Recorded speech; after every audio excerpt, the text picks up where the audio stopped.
반갑습니다. 마산종합사회복지관 부모교육을 담당하고 있는 황경란입니다. 어느새 가을도 왔고요. 추석 명절도 지나버렸네요.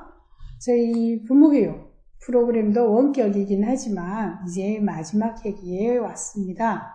여러분들은 어떻게 지내셨는지 안부 인사 온라인을 통해서 물어보면서 이제 오늘 수업을 시작하겠습니다. 여러분, 오늘 마지막 주제가요.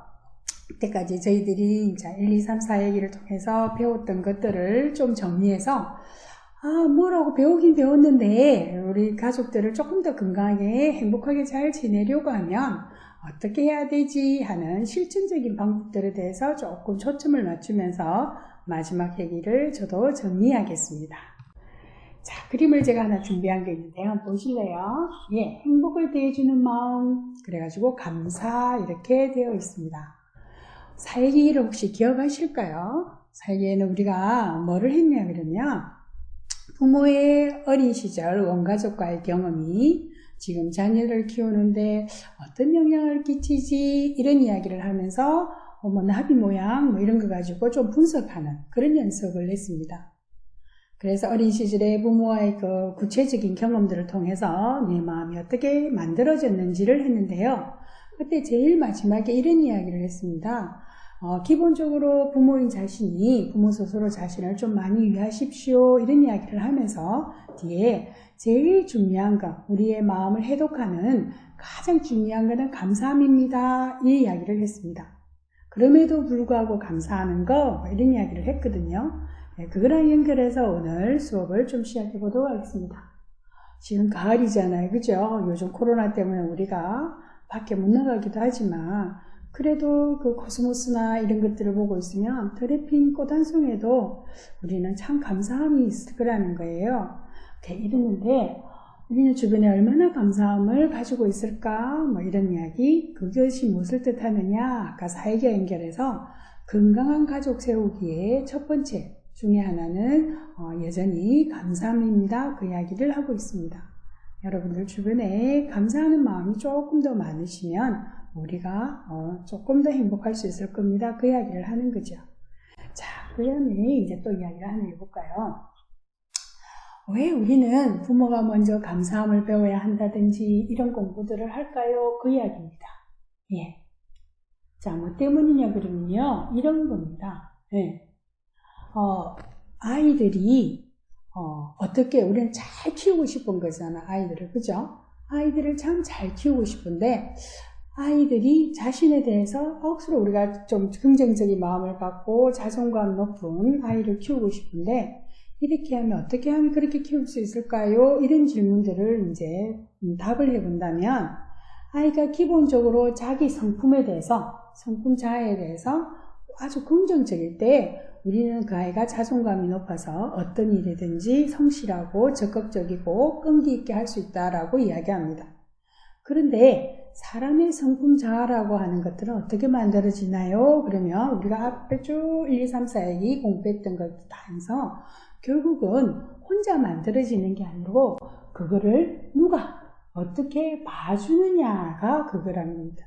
누군가가 내가 어떻다라고 봐주는 것 그것들이 나의 성품 자아라고 한다는 겁니다. 그래서 부모님들이 먼저 마음 공부를 하셔서 아이들에게 좋게 긍정적으로 봐주면 아이들의 성품이 긍정적으로 잘 형성돼서 발달할 거다 그런 이야기를 하는 거죠. 그러면 우리가 부모가 왜 마음 공부를 하면서까지 아이들의 성품을 만드는데 이렇게 노력해야 될까요? 라고 하면요.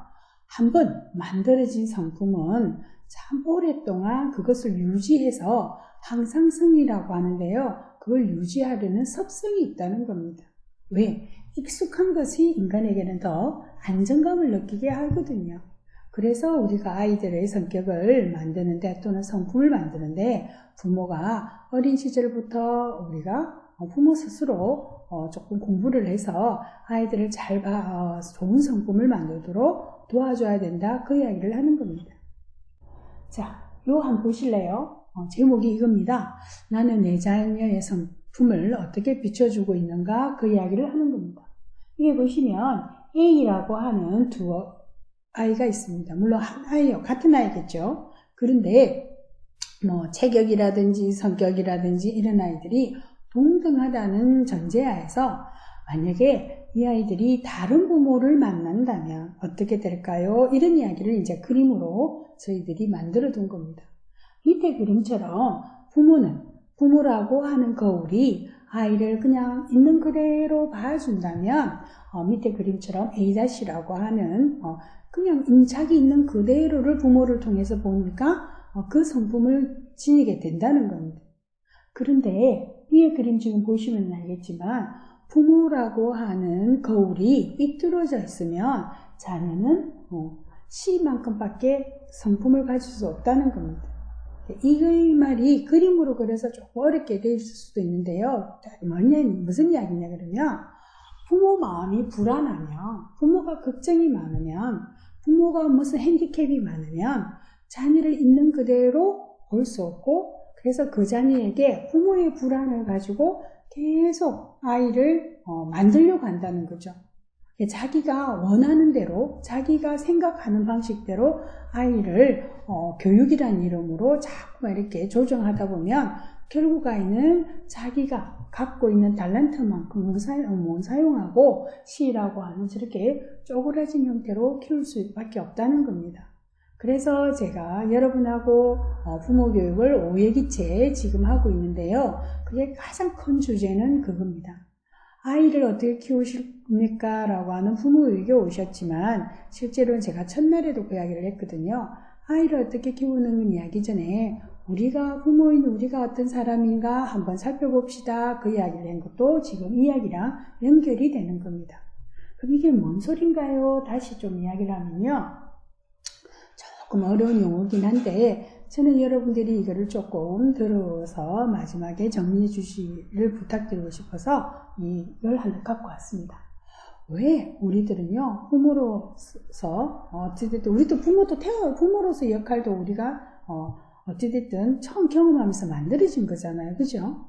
그리고 아이를 낳았을 때 우리는 누구나 좋은 부모가 되고 싶은데 왜 우리의 거울이 삐뚤어졌을까? 뭐 이런 이야기들을 이제 한번 고민해 보자는 거죠.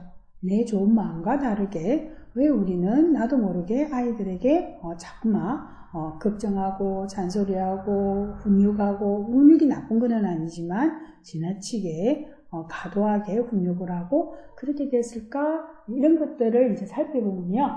아주 조금 어려운 단어라고 제가 이야기를 드렸는데요. 투사적 동일시라는 단어를 이제 한 번쯤 떠올리셔야 됩니다.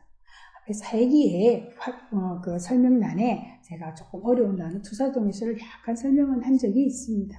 제가 정리 한번 해드릴게요. 인간은요. 자기 안에 불편한 게 있으면 못 가지고 있는데요. 그래서 인간은 그거를 남에게 던지는 게 인간으로서의 가장 기본 심리, 마음, 심리 기제라고 되어 있습니다. 그래서 우리가 갖고 있는 게 불편한 게 뭐냐 그러면 제어식이라든지 열등감이라든지 여기 보시면 수치감이라든지 이런 것들이 있으면 인간은 남한테 던진다는 거예요. 그래야 왜? 내가 살 수 있으니까. 던지고 나면 그냥 모른 척 하든지 하면 되는데 이게 또 인간관계는 인간은 관계가 돼야 되기 때문에 그러지는 못한대요. 자기 마음에 있는 불편함을 던져놨고는 마치 그 사람이 갖고 있는 것처럼 그 사람한테 나도 모르게 자꾸만 조종한다는 거예요. 그래서 어떻게 하느냐? 그 사람이 내 마음처럼 조종을 당하도록 동일시하도록 한다는 게 투사적 동일시입니다. 그래서 우리가 인간관계에서요 억수로 중요한 게 뭐냐 그러면요. 이게 내 마음인지 네 마음인지 어떤 다른 부모 교육에 보면요 문제 소유 가리기 뭐 이런 단어도 쓰거든요. 그 얘기 이 문제가 네 건지 남의 건지 아니면 그런 것들을 구분하는 게 인간이 너무 중요하다는 겁니다. 그래서 내 마음 공부를 해야 된다는 거죠. 투사적 동일시 어려우면요 제가 이런 식으로 설명해 볼게요. 제가 누구한테 한 사람한테 지금 저 앞에 담당 사회복지사 선생님이 계신데요. 선생님한테 뜬금없이 이야기를 하는 겁니다. 선생님 하나찌에 이렇게 우리 경상도 버전으로 하는 거예요. 그럼 선생님은 당연히 저한테 아니요 이러실 거예요. 근데 제가 계속 말한다. 아닌데요 선생님 하났는데요. 오늘은 제 녹화할 때 보니까 선생님 내 눈과 한 번 안 마주치는데요. 이러면서 계속 제가 선생님 보고 하나지요 이렇게 이야기를 해요. 그러면 결국 선생님 어떻게 하시냐면 화났다고요 이렇게 이야기를 합니다. 그럼 제가 뭘 합니까? 봐요 선생님 화났잖아요. 결국 이 말은 뭐냐 그러면 제가 불편한 마음이 있었는데 내가 어른이랍시고 내가 강사랍시고 아닌 척 하면서 이 사람에게 내 마음을 던진 거예요. 투사시킨 거예요. 그래놓고 이 사람한테 내 마음은 네 마음이지 라고 물으니까 아니요 이러니까 끝까지 제가 아니잖아 하면서 이 사람에게 강요와 조종을 해서 결국 이 사람을 화나게 했다 그 이야기입니다. 그럼 부모 자녀 간에 인간관계에서 어찌 보면 아주 기본 마음 관계인데요. 부모 자녀 간에 왜 우리가 이런 것까지 공부해야 될까 이러면요. 자 여러분 한번 보세요. 투사적 동일시가 어떻게 일어나지 뭐 이런 이야기인데요. 이 부분은 아까 설명한 거에 내 마음 네 마음이 구분이 없다 그 이야기를 지금 하려고 제가 어디서 그림출줄 하나 따온 겁니다. 여기 보시면 사람 얼굴이 둘이를 겉모습은 자기 얼굴이지만 마음은 너무 마음을 갖고 있다 이런 거죠. 왜 아까 이야기를 조금 연결해서 하면 상담 현장에 있으면 아이들이 자기 자신에 대해서 나는 성격이 개팍해요 이런 이야기를 해요. 그래서 너는 뭐를 보고 네가 개팍한다고 생각하니? 누가 개팍하다고 하든 이렇게 하면요 부모님이 또는 선생님이 이 이야기를 한다는 거죠. 그럼 네 자신이 네가 개팍하다고 생각해? 그러면 아이들은 한참 있어요. 아니요. 근데 왜 네가 네 자신이 개팍하다고 생각해? 엄마가 그러던데요. 선생님이 그러던데요. 네 마음 아니잖아. 그때 이때 애들이 제일 헷갈려해요. 네. 그래서 부모 자녀 간에 아까 우리가 건강한 관계 중에 하나는 나 자신의 마음과 남의 마음을 구분하는 거라고 했다면 이런 것들이 꼭 부모가 먼저 공부를 해서 이런 것들을 잘 구분하는 게 필요하다 그 이야기를 한다는 거죠. 자 그러면 뒤에 하나 더 보실 게 있어요. 그럼 부모 자녀 관계를 포함해서 우리가 인간관계에서 어떤 투사적 동일시를 자주 일으키는지 제가 지금 3개 정도를 한번 알아볼 건데요. 그런 것들이 실제로는 부모 자녀 관계에서도 많이 일어난다는 겁니다. 첫 번째는 뭐라 되어 있으냐면요. 의존적 투사 동일시 되어 있습니다. 내가 너무 마음이 약한 거예요. 네, 내가 부모로서 힘이 없는 거죠. 그래서 내 옆에 있는 사람들에게 끊임없이 이야기합니다. 나는 너 없이는 살 수 없어. 네가 내 인생의 전부야. 이런 이야기를 끊임없이 한다는 이야기를 한다는 것은 뿐만 아니라 이런 것들은요. 나도 모르게 무의식적으로 말뿐만 아니라 그런 감정들을 정서들을 끊임없이 상대에게 풍긴다는 겁니다. 그래가지고 결국은 뭐하게 하느냐? 상대방을 나를 못 떠나게 하는 겁니다. 그러면 이게 어떻게 되느냐? 실제로는 내가 아주 의존하고 싶은데 상대방도 나에게 의존하는 형태로 보인다는 거죠.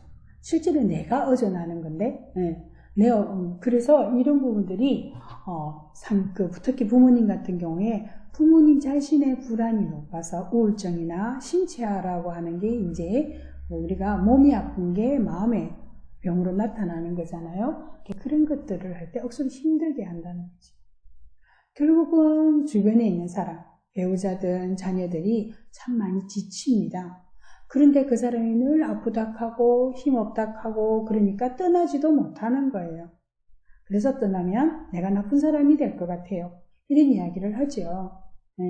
그래서 자녀들이 결국은 건강하게 자립을 하지 못하게 한다. 이게 가장 문제가 되는 것입니다. 이게 의존적 투사적 동일시입니다. 자, 두 번째는요, 뭐가 있냐면 힘의 투사적 동일시라고 되어 있습니다. 이거는요, 아까 의존적 투사적 동일시랑 반대 방향이라고 생각하시면 됩니다. 앞에는 나는 너 없으면 못 살아, 네가 내 인생의 전부야 라고 했다면 뒤에는요, 너는 나 없으면 못 살아 라고 끊임없이 상대방을 불안정한 대상이라고 아까 거울 보기처럼 계속 이야기하는 겁니다. 너는 제대로 하는 게 하나도 없어. 내가 도와주지 않으면 너는 못해. 이런 식으로 이야기를 하는 거죠. 그래서 결국 이것도 뭐냐? 상대방이 나는 아무것도 못하는가 봐. 나는 내 엄마가, 내 아버지가 없으면 아무것도 할 수 있는 게 없어. 라고 해서 결국 머물게 한다는 겁니다. 부모 곁을 못 떠나도록. 그래서 이걸 하는 방법이 아까도 이야기했지만 계속 뭐 하느냐, 자녀들의 훈육이라는 이름으로, 교육이라는 이름으로 지적을 해서 자신의 무능력하다는 성품자를 만들게 하는 거죠.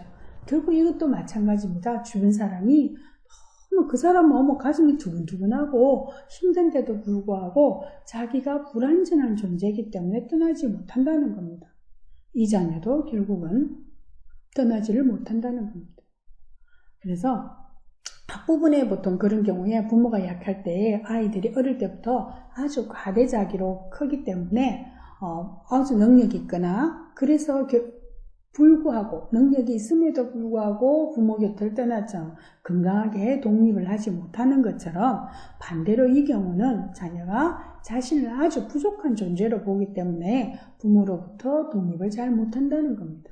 이랬든 저랬든 어느 경우에서든 우리가 부모와 자녀 관계에서 가장 중요한 것은 자녀들이 성장해서 잘 떠나는 것인데 그 가업을 잘 이루지 못한다는 겁니다.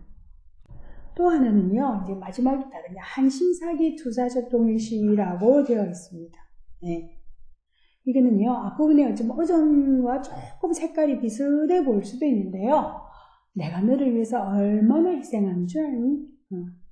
내가 내 배우자, 그게 남편이든 아내든 너희 엄마 아빠와 그리 이상한 사람인데 이혼을 안 하는 거는 다 너 때문이야. 너를 위해서야. 이런 이야기를 하는 거죠. 그래서 이 사람은요, 이 부모는 상대방을 자녀에게 늘 미안한 것, 마음의 부채, 마음의 빚을 갖도록 만드는 겁니다.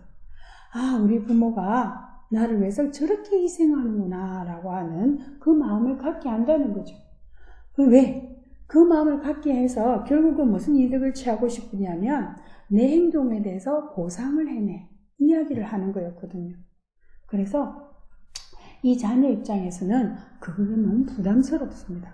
근데 막상 그 부모한테 그런 마음의 빚에 보상을 해주지 않으면 엉근히 돌려서 수동 공격이라는 표현을 쓰는데요. 공격도 한다는 거죠. 이게 신세한탄들 하시는 거죠. 내가 이렇게까지 희생한 게 누구 때문인지 어쩐지 저쩐지. 그래서 앞부분에 여러분들 혹시 기억하실까요? 자녀의 공격성 잘 다루기 할 때 제가 자녀에게 하소연하고 청성 뜨는 부모 되지 말자 이런 이야기를 한 적이 있는데요. 이런 것들도 같습니다. 이런 부모님들을 보면요, 실제로는 인간관계를 잘 하시는 분이 아니라는 겁니다. 아주 인간은 내가 능력이 없으면 아무도 나를 사랑해주지 않을 거야. 이런 것들이 깊은 불안이 있기 때문에 자녀를 키울 때도 능력, 부모로서의 역할, 이런 걸로 가지고 자녀를 키웠다는 거죠. 그래서 실제로는 자존감이 낮은 사람인데 자신의 그거를 자녀에게 투사해서 자녀가 내가 빨리 성공해서 우리 엄마 우리 아버지 한테 보답해야지 라고 하는 마음을 부모의 마음인데 자녀가 갖게 한다는 겁니다. 그래서 여러분들이 지금 조금 어려울 수 있는데요. 기본적으로 인간의 마음, 아까 성품자라고 이야기했잖아요. 그죠?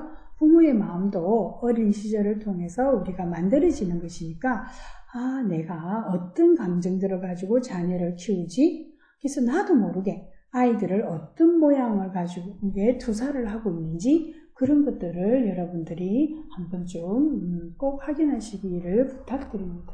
왜?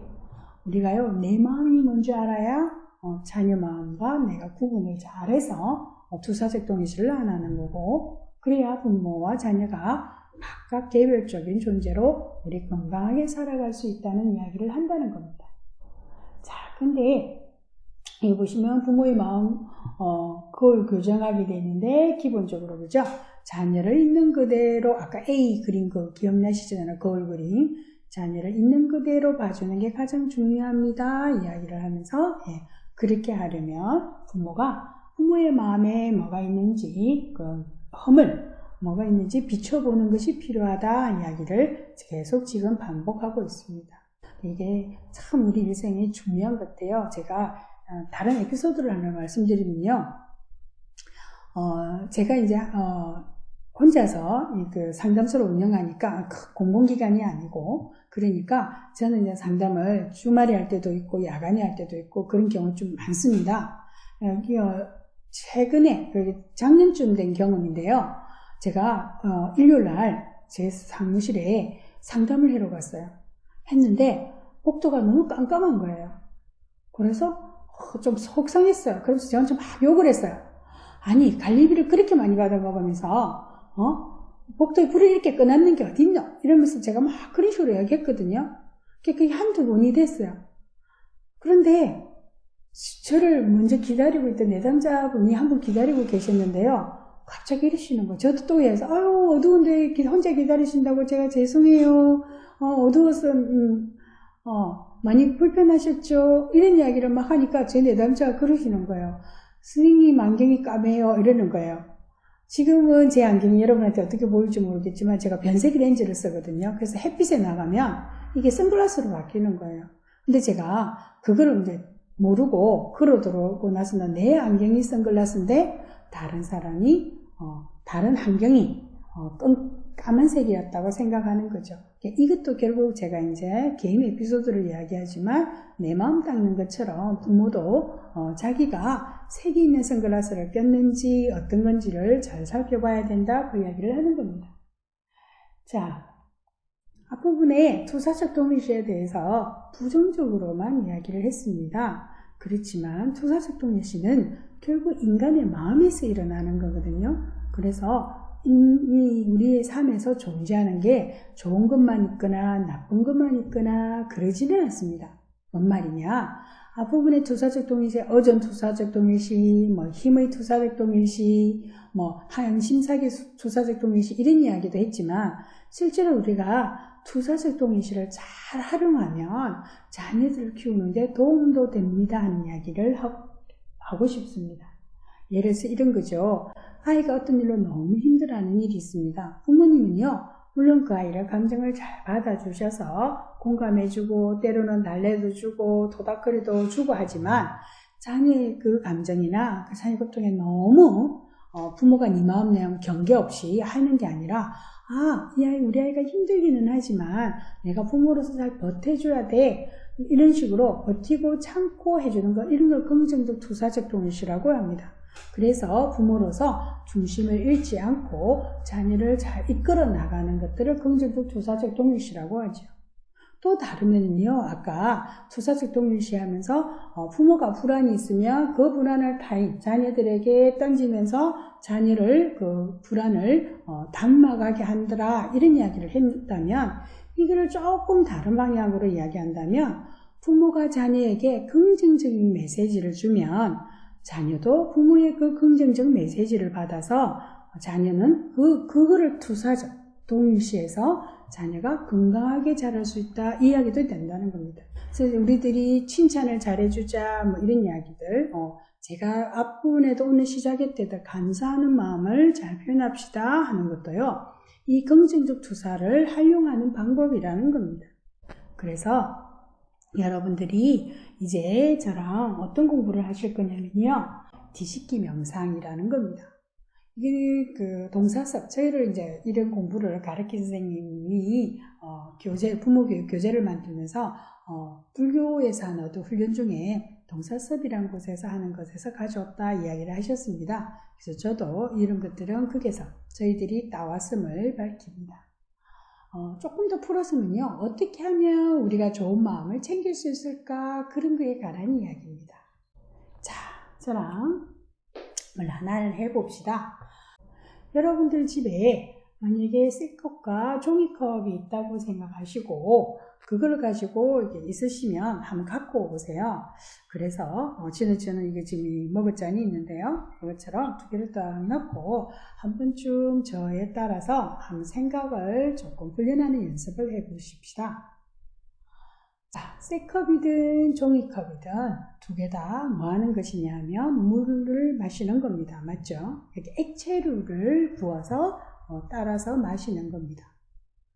여러분들이 그거 말고 우리가 이 C컵을 가지고 뭐를 할 수 있을까? 종이컵을 가지고 무엇을 할 수 있을까? 이 생각을 한번 해보자 하는 게 지금 저의 첫 번째 제안입니다. 그러니까 물과 같은 액체를 주스라든지 뭐 술이라든지 이런 것들을 부어서 마셔요 하는 것들은 고유의 기본 기능이니까 그거는 제외하고 이거 말고 기타 용도로 이 컵들을 어떻게 사용할 수 있을지 한번 여러분들 한번 생각을 해보시기 바랍니다. 보통 쇠컵 이렇게 하시면 나오는 이야기 중에 하나가 계란컵으로 사용할 수 있어요 이런 이야기를 하죠. 또는 쇠컵 자체가 이제 딱딱하니까 그걸 엎어서 이렇게 콤파스 원을 그릴 때 사용할 수도 있습니다. 또는 정리함으로 사용할 수 있어요. 그렇죠. 뭐 걷어낼 있으면 담아두면 되는 거잖아요. 그 다음에 개인 접시로도 사용해요. 그렇죠. 우리 뭘 먹을 때 그죠? 오뎅 국물 같은 것도 받을 수 있으니까. 그 다음에 또 오븐용 그릇에 사용할 수도 있다는 이야기도 하고, 그 다음에 이게 이제 성질이 차가우면 찹고 뜨거우면 뜨거워지는 그런 전도체의 역할이 분명하기 때문에 혹시 우리 숟가락 위에 눈 부었을 때 사용하려고 한 것처럼 어떤 부모님들은 여기다 냉동팩처럼 얼어서 사용할 수도 있다 이야기도 하십니다. 또 많이 나오는 이야기가 만두피 찍을 때 사용합니다. 그 이야기하고 이제 쇠소리니까요. 이렇게 물 담궈갖고 이렇게 난타악기처럼도 사용합니다. 이러죠. 이것 말고도 우수한 사용법에 대해서 실제로는요, 우리들이 만나서 이야기해보면 참 많은 이야기를 합니다. 그 다음에 종이컵으로 뭐 할 수 있어요? 그러면 물 뿌리게, 뭐 이런 이야기 합니다. 여기다 구멍 뚫어갖고, 종이니까 구멍이 뚫릴 수 있잖아요. 그죠? 그래서 계속 뭐 이런 식으로 사용하고요. 여러분 고깃집에 가시면, 우리가 삼겹살 구우면 기름박이 하잖아요. 그죠? 기름박이 가능합니다. 연필꽂이 가능합니다. 이런 이야기도 합니다. 그 다음에 촛불 받침, 종이 전화기, 그 다음에 종이꽃이라고 제가 표현했는데, 이제 보통 종이컵을 이렇게 잘라서 해바라기 모양을 만들어서 꽃장식으로 사용할 수 있습니다. 이럴 때 종이꽃이라고 제가 표현을 쓴 겁니다. 그 다음에 또 요게 지금 보시면 그 의자가 그냥 다리가 이렇게 되어 있는데, 보통 이렇게 이쁜 천으로 의자 그 소리 안 나도록 하는데, 또 어느 곳에 가면요, 종이컵에 이렇게 그거를 씌워놓은 것도 있거든요. 이런 이야기들을 하더라는 거죠. 그래서 그런 이야기들을 조금 정리해서 제가 두었는데요. 그 다음에 제가 이런 질문을 여러분에게도 합니다. 물론 제가 색으로 지금 조금 표시를 해놨는데요. 쇠컵이 할 수 있는 용도 중에서 쇠컵 고유의 성질을 가진 것도 있지만 만약에 종이컵도 할 수 있는 게 뭐가 있을까요? 이 이야기를 이제 보는 거죠. 그래서 제가 표시해놨습니다.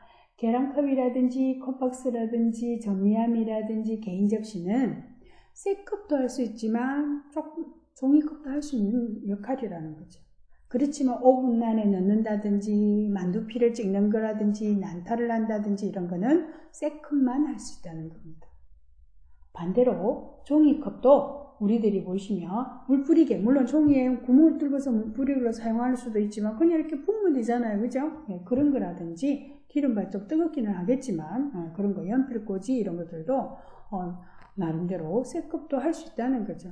그런데 종이컵만 할 수 있는 게 뭐냐라고 물어보면 촛불 받침이라든지 아까 해바라기 꽃 같은 종이꽃 만드는 거, 우리 어릴 때 많이 놀았던 손전화기 하는 거, 의자 커버 대용으로 쓰는 거, 이런 것들은 종이컵이 하는 고유의 성질이라는 겁니다.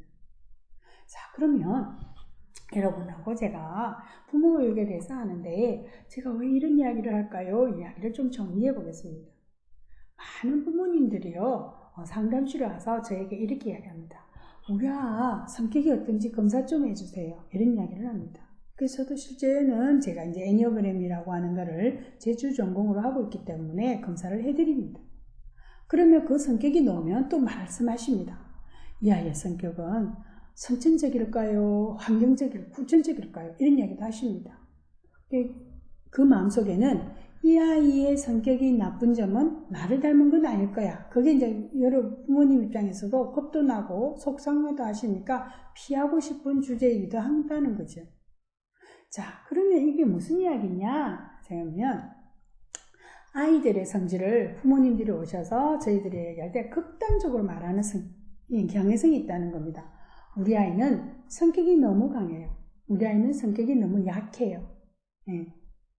이거를 제가 여러분들하고 이제 강의를 하면서 종이컵과 C컵으로 비유를 하고 싶었습니다. C컵은요, 부모님들이 보통 성격이 강해요 하는 아이들을 표현합니다.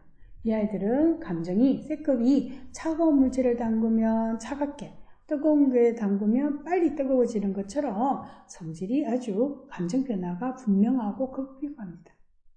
좋은 점은요, 한번 마음먹은 거는 끝까지 갈 수 있는 성질이 있는데 왜 단단하니까. 그렇지만은 환경에 대해서 자기 감정이 컨트롤이 잘 안 되는 어려움도 있다는 거죠.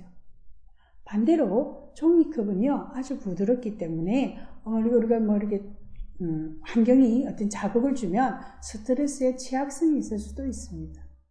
그렇지만 또 하나는요, 우리가 뜨거운 물을 하든지 차가운 물을 하든지 종이컵은 우리가 그 온도를 좀 덜 느끼게 해주는 그런 장치도 있습니다. 좀 묻은한 면도 있다는 거죠. 그런데 부모님들은 어느 쪽은 좋고 어느 쪽은 나쁘다라고 평가하시는 것은 부모님 자신의 마음, 투사동일시하고 관련이 있다는 겁니다.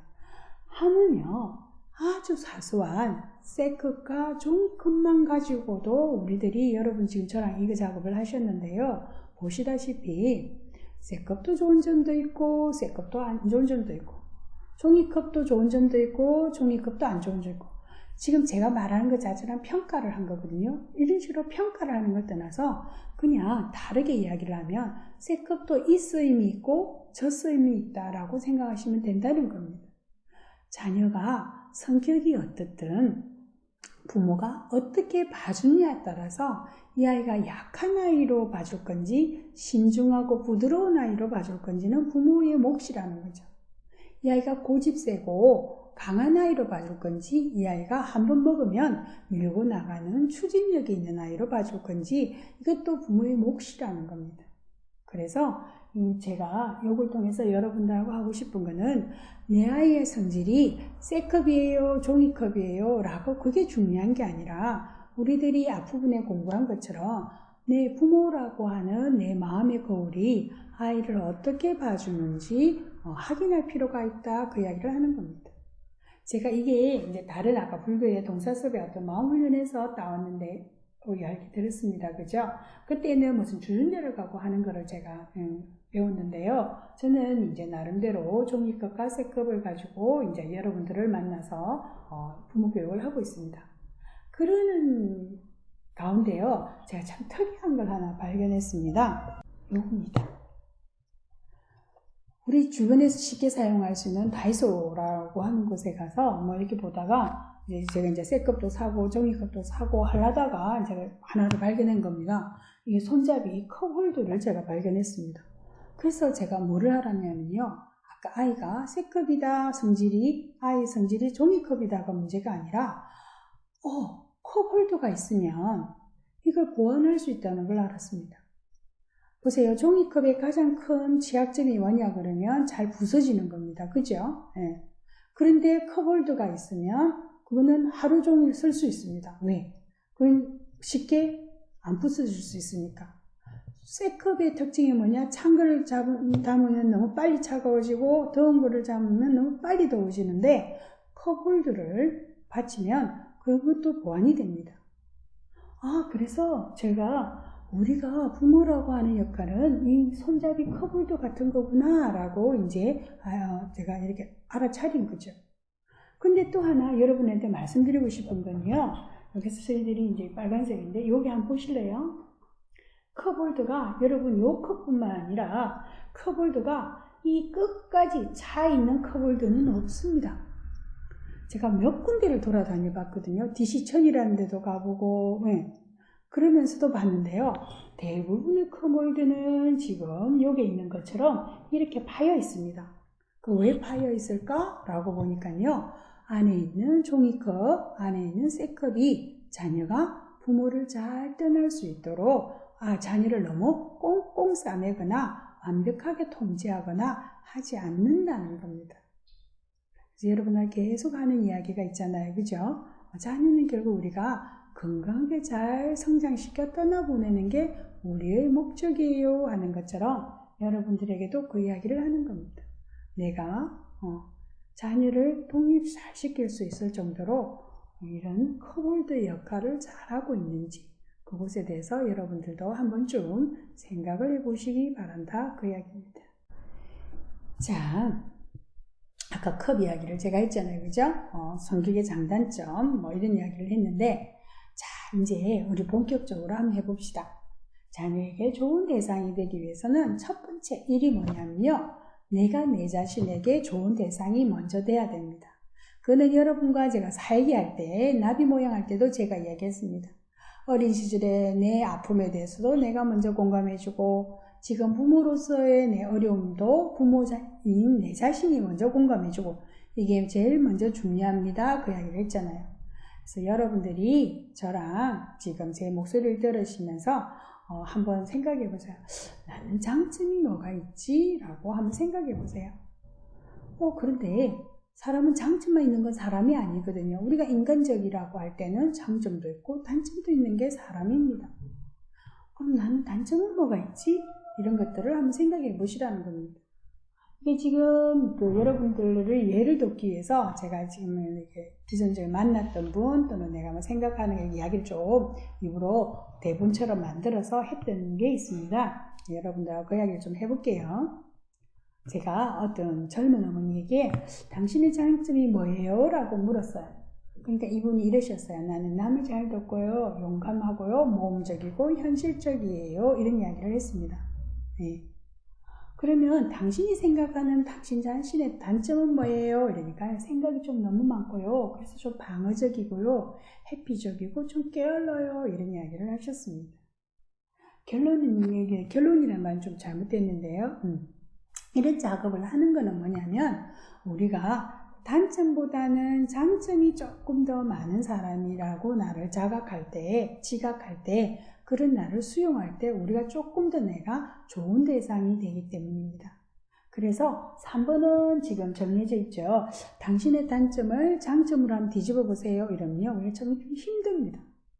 그래서 이럴 때 이제 우리가 뭐를 하면 좀 이렇게 3번을 잘 할 수 있는지에 대해서 이야기를 해드릴게요.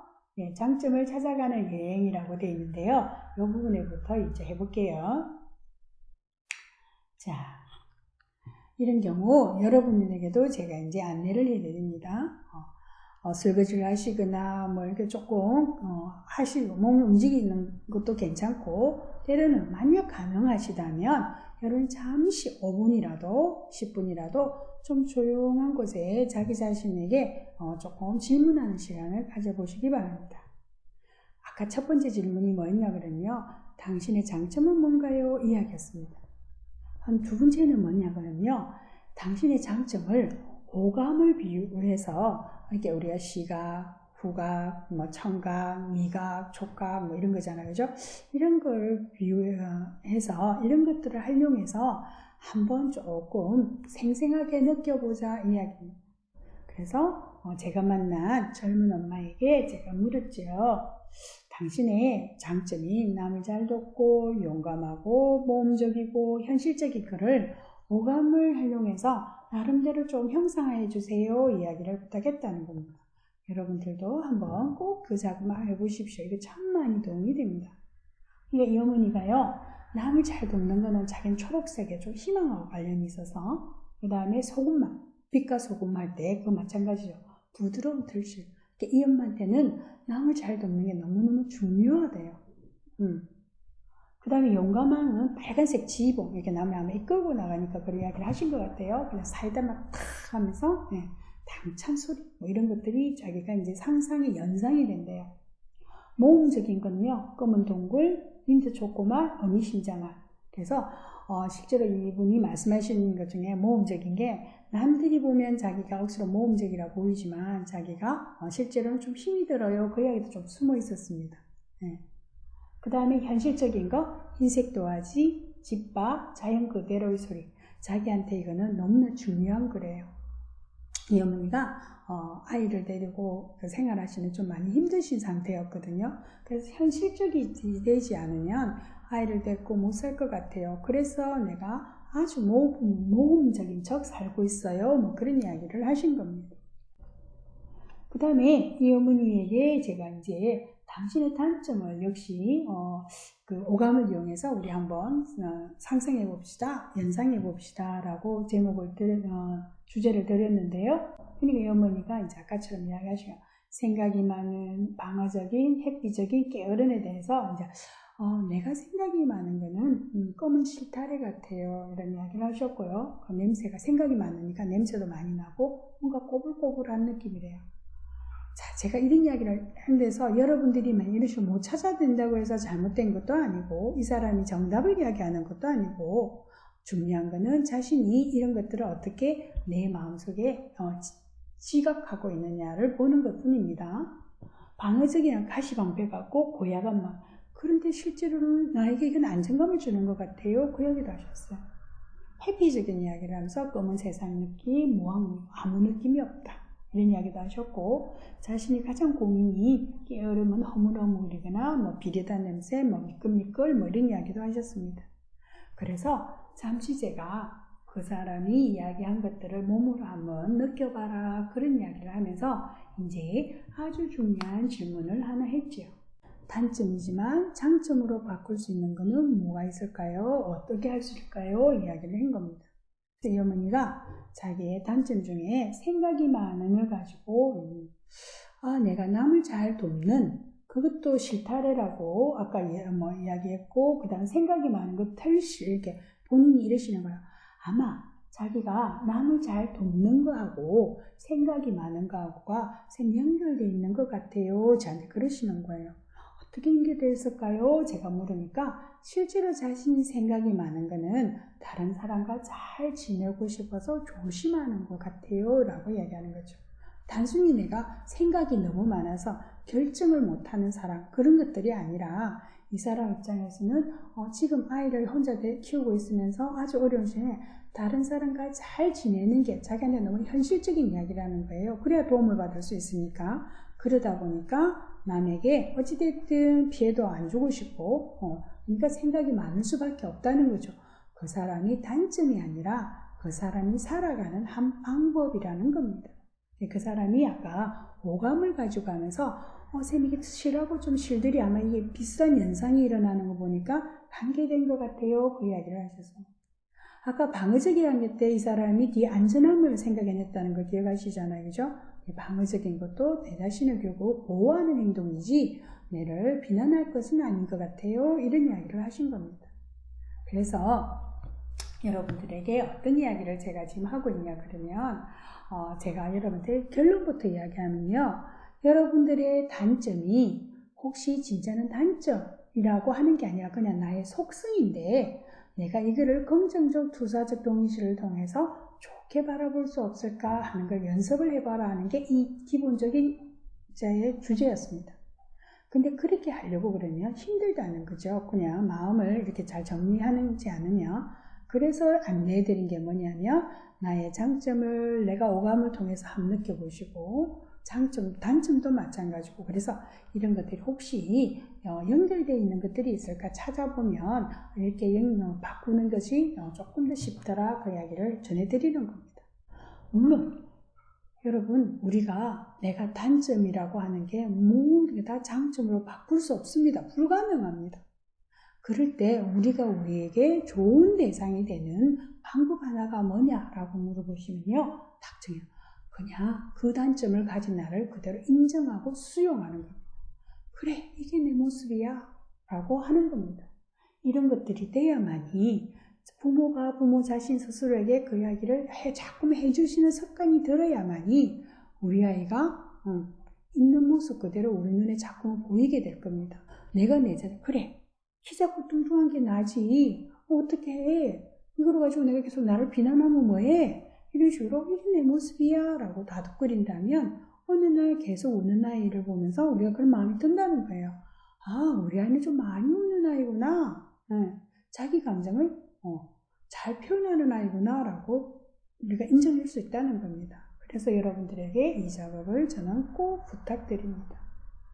자, 지금 다시 이야기합니다. 아이를 있는 그대로 잘 보여주기 위해서 우리가 해야 될 가장 먼저 작업이 뭐냐? 부모가 부모 자신을 단점을 장점으로 바꾸는 거, 그게 힘들다면 있는 그대로 나 자신을 받아들이는 연습을 하십시오 라고 했습니다. 그리해야만이 저희들이 뭐가 되느냐? 자녀의 좋은 대상이 될 수 있다는 겁니다. 그래서 저와 이 수업을 하고 나셔서 본인이 혼자서 이제 우리 자녀의 장점은 뭐지? 자녀의 단점은 뭐지? 또 마찬가지로 이걸 만약에 내가 오감으로 느낀다면 어떤 맛, 어떤 색 또는 어떤 냄새 어떻게 지각하고 있지? 이것들을 조금 연결하셔서 여러분들이 3번의 가장 중요한 단점이지만 장점으로 뒤집어보는 이런 머리 훈련을 좀 하시기를 저는 부탁드립니다.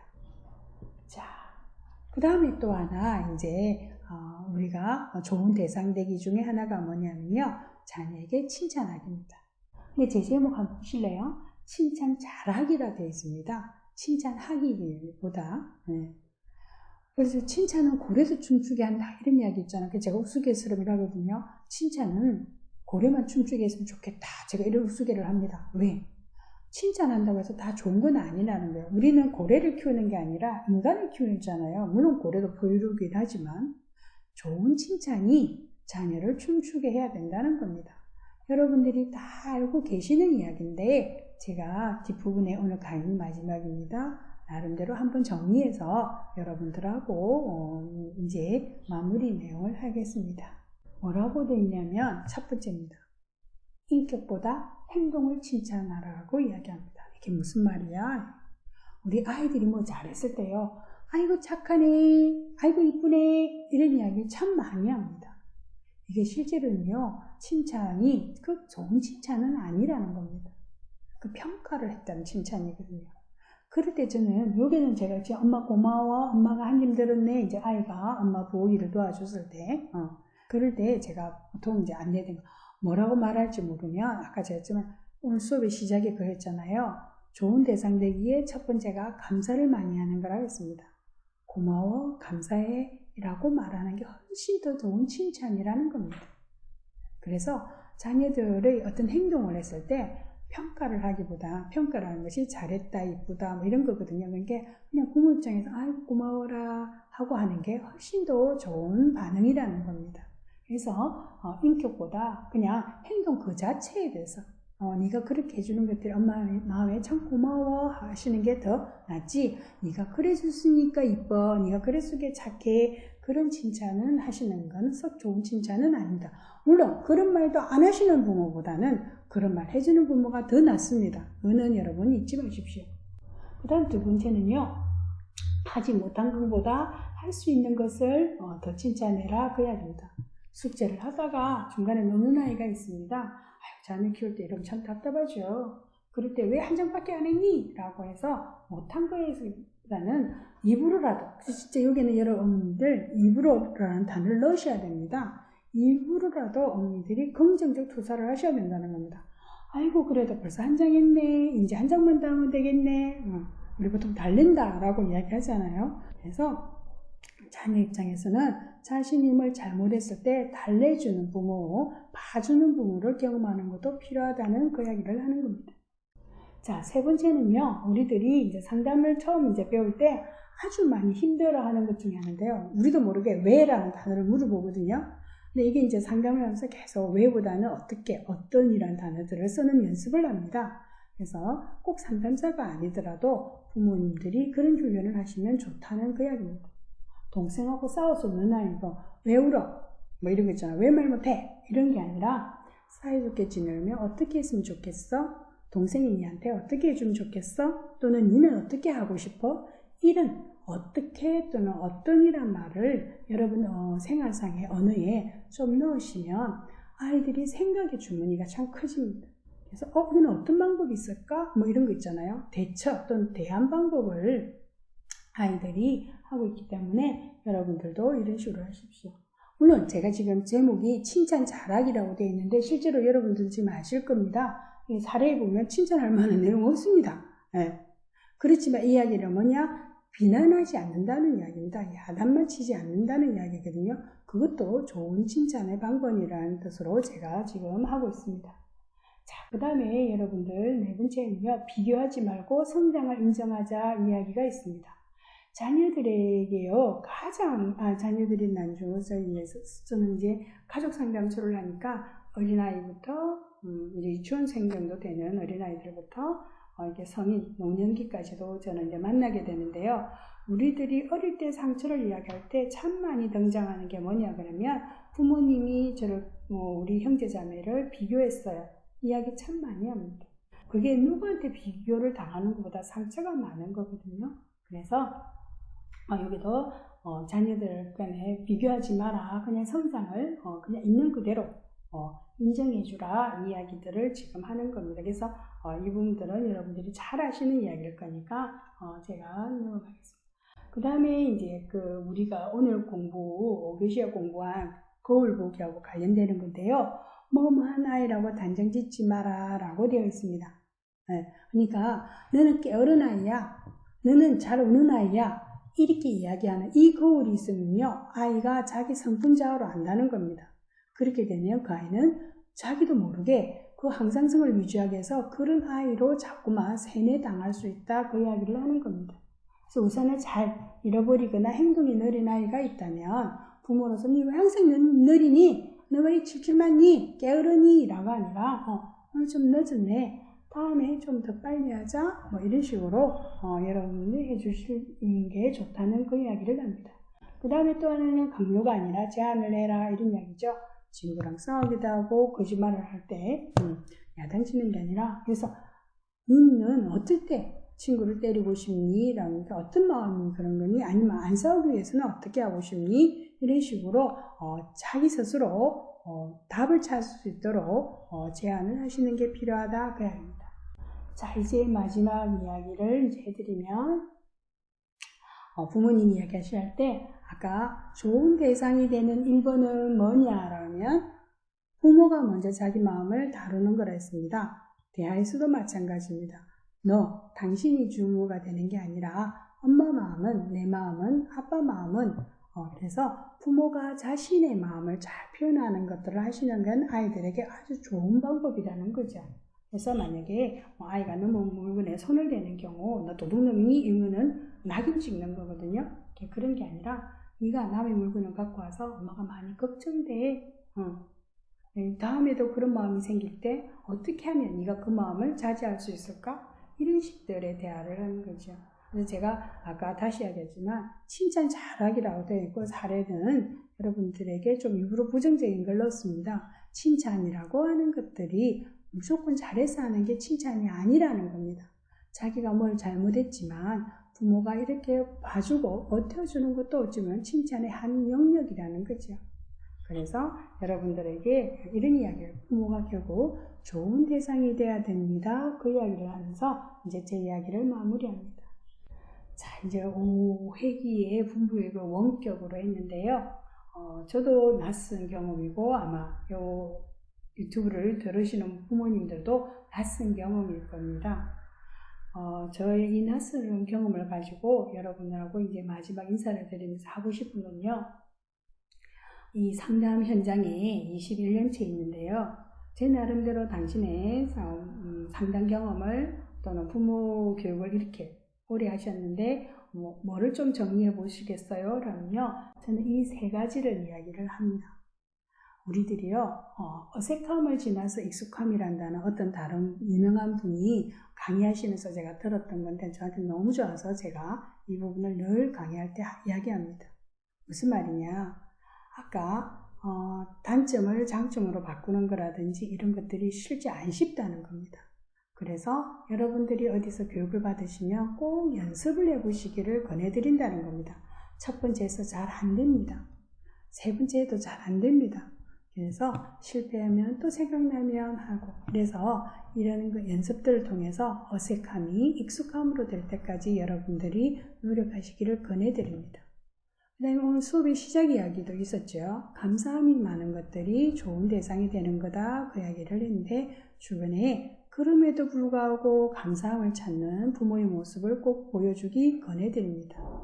그 다음 또 하나 이제 진짜 마지막 이야기가 되겠네요. 자녀는요. 우리가 출생을 했지만 결국은 아이들은 나랑 개별적 존재라는 겁니다. 나의 부속품도 아니고 그래서 아이의 마음과 부모인 우리의 마음들을 잘 구분하셔서 여러분들이 부정적인 토사족 유시가 일어나지 않도록 여러분들 마음을 잘 닦는 그런 부모님이 되시기를 바라면서 저는 이제 수업을 마치겠습니다. 감사합니다.